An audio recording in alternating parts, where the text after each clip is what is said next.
Saya Pastor John Laba, SDB.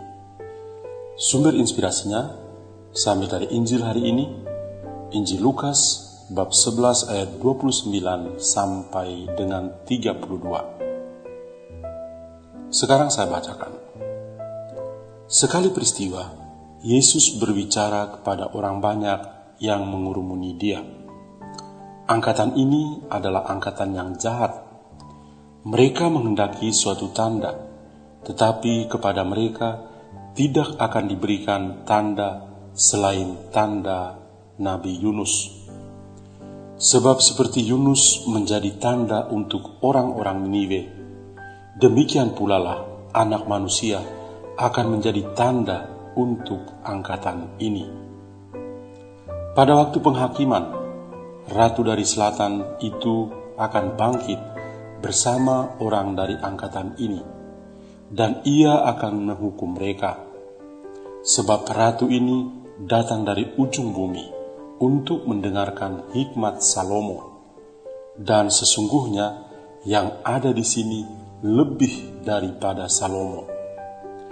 Pada waktu penghakiman, orang-orang Niniwe akan bangkit bersama angkatan ini, dan mereka akan menghukumnya. Sebab orang-orang Niniwe itu bertobat waktu mereka mendengarkan pemberitaan Yunus, dan sesungguhnya yang ada di sini lebih daripada Yunus. Demikianlah Injil Tuhan kita. Terpujilah Kristus.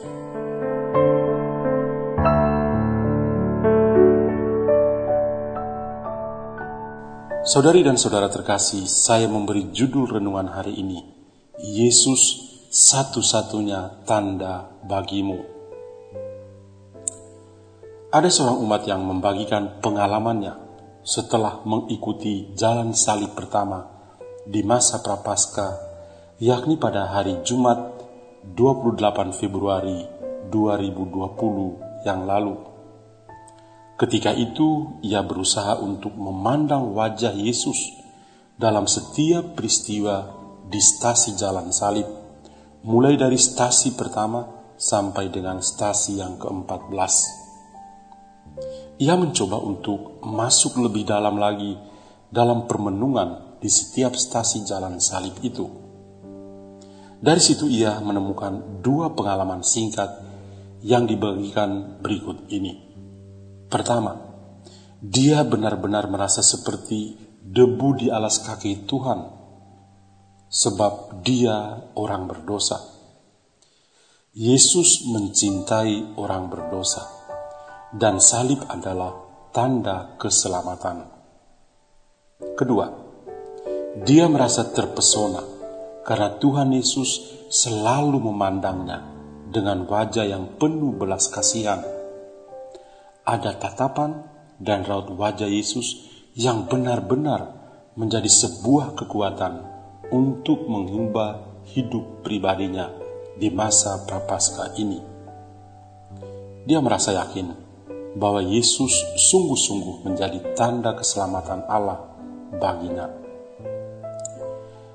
Saya merasa yakin bahwa masing-masing kita memiliki pengalaman iman yang luar biasa setiap kali mengikuti jalan salib. Setiap stasi jalan salib seakan menjadi tanda yang dapat mengubah kehidupan kita untuk memiliki relasi kasih yang terbaik dan mendalam dengan Tuhan Yesus sendiri, dan juga dengan sesama manusia yang ada di sekitar kita. Pada umumnya, salib yang kita renungkan itu bukan hanya sekedar sebuah kayu yang kasar sebagai tempat tubuh Yesus disalibkan. Salib adalah tanda keselamatan. In cruce salus. Pada salib ada keselamatan, karena Yesus yang tersalib menyelamatkan kita dengan kasih-Nya.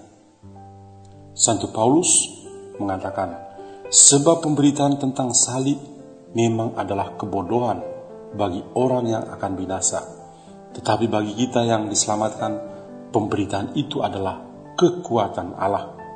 Salib adalah kekuatan Allah. 1 Korintus bab 1 ayat ke-18.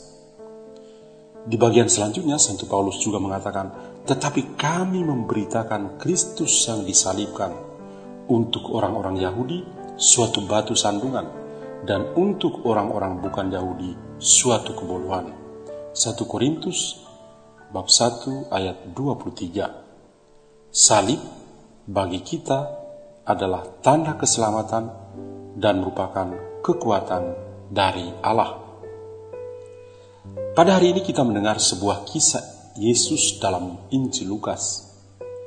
Setelah seorang perempuan memuji ibu Yesus dengan berkata, "Berbahagialah ibu yang telah mengandung engkau dan susu yang telah menyusui engkau." Maka Yesus menjawab perempuan itu, "Yang berbahagia ialah mereka yang mendengarkan firman Allah dan yang memeliharanya." Perkataan Yesus ini mengagetkan banyak orang yang sedang mengurumuni dia saat itu. Sebab mereka memang mendengarkan firman Allah yang keluar dari mulut Yesus, tetapi belum memeliharanya di dalam hati mereka. Mereka belum memiliki kebahagiaan sejati karena kuasa perkataan-perkataan Yesus yang mereka dengar sendiri secara langsung. Mereka malah meminta tanda yang membuktikan bahwa Yesus sungguh-sungguh memiliki kuasa dalam setiap perkataan dan tindakannya. Sebab itu, Yesus dengan keras mengatakan kepada mereka, angkatan ini adalah angkatan yang jahat. Mereka menghendaki suatu tanda, tetapi kepada mereka tidak akan diberikan tanda selain tanda Nabi Yunus.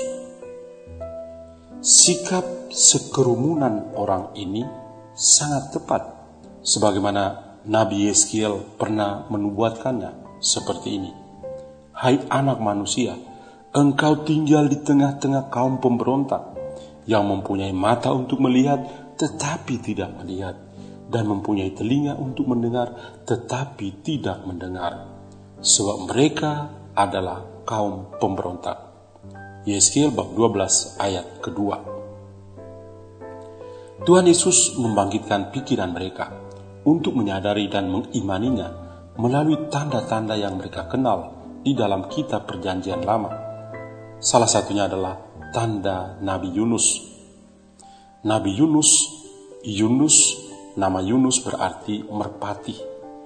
Dia diutus oleh Tuhan ke kota Niniwe, ibu kota kerajaan Asyur. Namun Yunus tidak mau pergi ke kota Niniwe ini untuk menyerukan perintah Tuhan, yakni perintah pertobatan.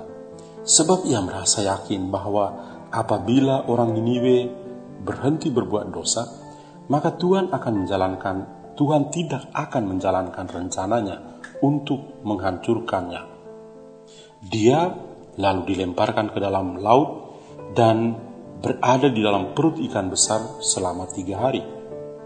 Pada akhirnya, dia mentaati perintah Tuhan dan pergi untuk menyerukan pertobatan kepada seluruh kota Niniwe. Semua orang bertobat dan Tuhan menunjukkan belas kasih-Nya kepada mereka. Kisah ini sangat dikenal oleh kerumunan orang ini, dan Yesus pakai untuk menjelaskan dirinya sebagai tanda kepada mereka. Yesus mengambil pengalaman Yunus untuk menerangkan jati dirinya sebagai satu-satunya tanda yang tepat yang dapat masuk dalam kategori pemikiran mereka. Tugas perutusan Yunus adalah menyerukan pertobatan bagi orang-orang di kota Niniwe, dan mereka semua bertobat. Tuhan Yesus sendiri datang ke dunia, dan pewartaannya yang paling awal adalah menyerukan seruan tobat. Ia berkata, waktunya telah genap, kerajaan Allah sudah dekat, bertobatlah dan percayalah kepada Injil.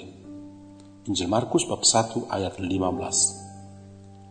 Yesus tidak hanya menyerukan seruan tobat, tetapi dia lebih daripada Yunus, sebab dia mengorbankan dirinya, wafat di kayu salib, dan bangkit dengan mulia pada hari yang ketiga. Kebangkitannya adalah sumber pertobatan bagi semua orang. Maka Yesus juga mengatakan dalam bacaan Injil tadi, dia lebih dari Salomo. Karena memang banyak orang menganggap dirinya pintar dan bijaksana, padahal semuanya itu datang dari Tuhan. Yesus lebih dari segalanya. Lalu apakah yang harus kita lakukan? Pada masa Prapaskah ini, iman kita semakin dikuatkan, sebab Tuhan Yesus sendiri menunjukkan diri sebagai satu-satunya tanda keselamatan kita. Dialah Mesias yang menyelamatkan kita semua dari dosa dan kematian. Nabi Simeon sendiri mengatakannya di depan Maria dan Yusuf sebagai orang tua Yesus. Sesungguhnya anak ini ditentukan untuk menjatuhkan atau membangkitkan banyak orang di Israel dan untuk menjadi suatu tanda yang menimbulkan perbantahan.